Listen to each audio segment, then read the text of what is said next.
While working there as a supervisor in the car parking, so I was working because probably they felt probably I was just employed there to be checking of cars, arranging people's cars to be in the right place and all that.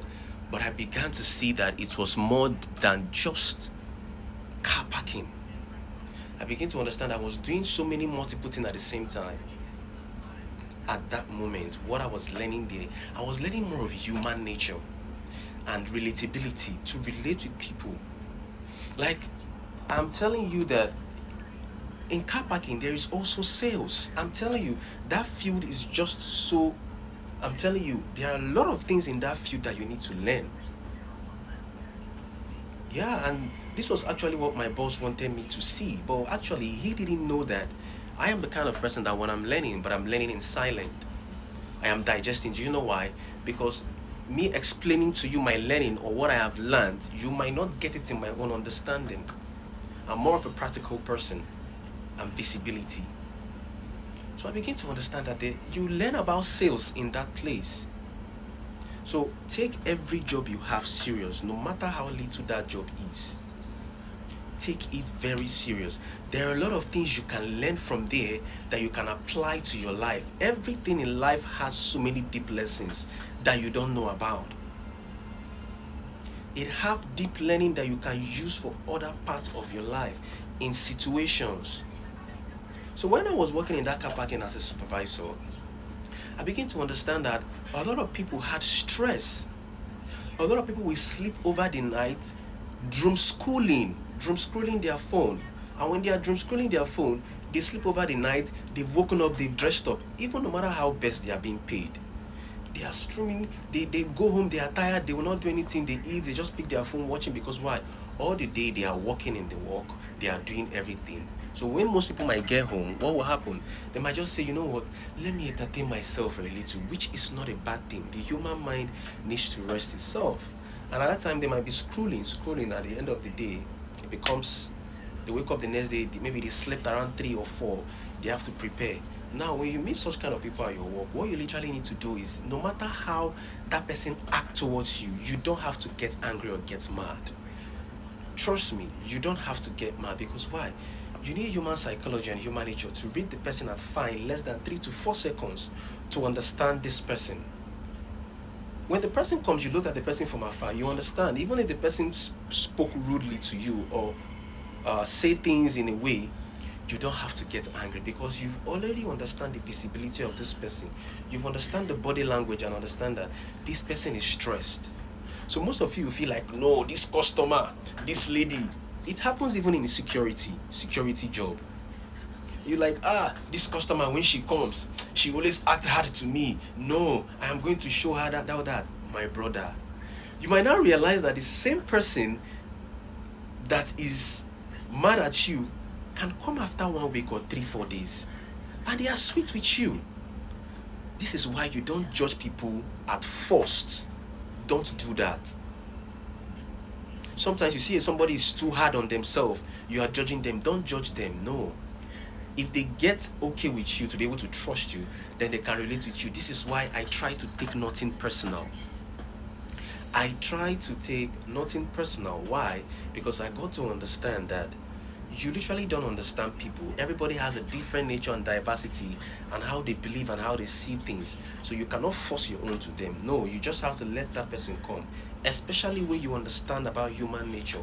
So if you understand about human nature, I think you should be in the best position to be helping people out, to help people understand something about themselves that they don't even understand. You understand?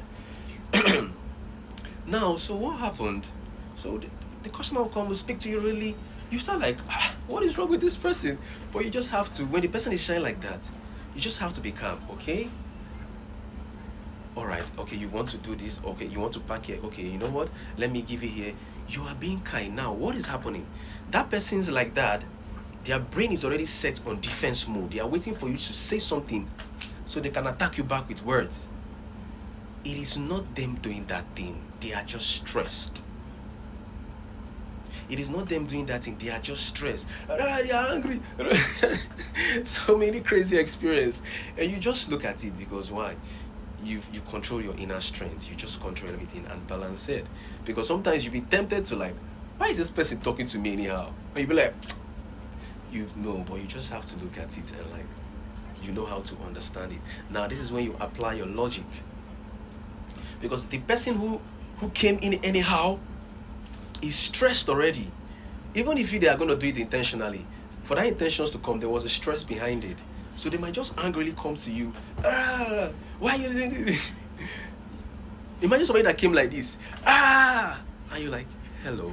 Oh my God. You have killed, you have relaxed that person's spirit. You have relaxed their spirit. They will just feel, not really calm, but their mind feels like, okay, this person is not a threat. Because you have to make sure you give your customers that you are not a threat. One thing that keeps your customer in your business is making yourself not feel like a threat. This is why when you go to buildings that they are cleaning communities, they don't literally bring people like me to come and do a cleaner job. No, you won't do that. You see, they bring average people. So you will not pose as a threat to people because that's an investment. You understand? That is how it is. This is why I don't like to go everywhere. I don't like to go some places. You understand? Because I will make some people feel uncomfortable, especially probably the way I dress. You understand? So I'm not just saying I cannot go there and all that, but there's no need. There are a lot of places I can go. Just enjoy your thing. You paid it, it's your money. You understand me? So that is how it is. You must always make sure that you don't be a threat to your customer. Because once your customer sees you as not even just a threat, as somebody who's going to be on defense mode, they apply more. If it's somebody that is already there with you, they apply more defense on themselves and more pressure on themselves to actually make them look stronger. That is bullshit. Don't look at what that person is doing. You understand? That person is just stressed. You understand? If you touch that kind of person now, so you don't do that. You need to manage and understand that this person is already stressed. And stress is people who don't know how to manage stress. Oh my God, they splash. So you just have to like calm that person. Okay, this is how you do. And you realize that after 2-3 days, when that person get themselves, they come to meet you. Hi. Some who have ego will not come and meet you directly or tell you, hi, what's up? I'm sorry about that. No. They might just be driving one day. Hi. Oh, hi, bro. And you'll be like, wow, is this not this person 2 days ago that was angry, that wanted to feel like they were going to lock me in the cell? Understand that that person is just doing that thing because of how stressed they are. And if you possess to be a threat, it becomes a problem. So this is where you understand risk management. You don't just pose as a threat to your client, because there are some of them that are not used to seeing people like you or the way you are or the kind of energy field you carry. So understand this thing. But always know when to put yourself on a defense. So somebody will not just because of insecurity try to harm you. So you also be on a defense, but you have to control it, because you are not showing your defense. No. You're actually there to calm things between you and your client. So I think most security companies should employ this for themselves, because most people will not handle things professionally. I've seen things like that. I have an experience where most of them, they didn't talk to me very well, not properly. They didn't act professional to me. I'm not even asking you to be professional. Just be kind to your fellow human being. Be kind to your fellow man. You don't have to be kind to only a woman. Be kind to your man. Show support to that your man, not just only woman. You understand me? So learn this thing. Understand people. They should understand how to literally talk to people. Learn this thing very well. Once in a while, send your workers to school. You can call somebody like me, Critics Mental Elevation, to just come to your team and talk to your team, help your team, give them a better mindset to be able to make sure that they are working for you, and also they are also developing themselves in a better way to also assist to you. So that is what you need to do. Sometimes they need a mental elevation, and I myself can be in a proper way to help them elevate their mind. Just DM me the word critics. If you have a team, you have people, group of people, you have a site, and there are people you need to always boost their spirit to give them good energy, because a good job comes from a good energy. Most of the best building in Dubai came out from a good energy. Don't forget.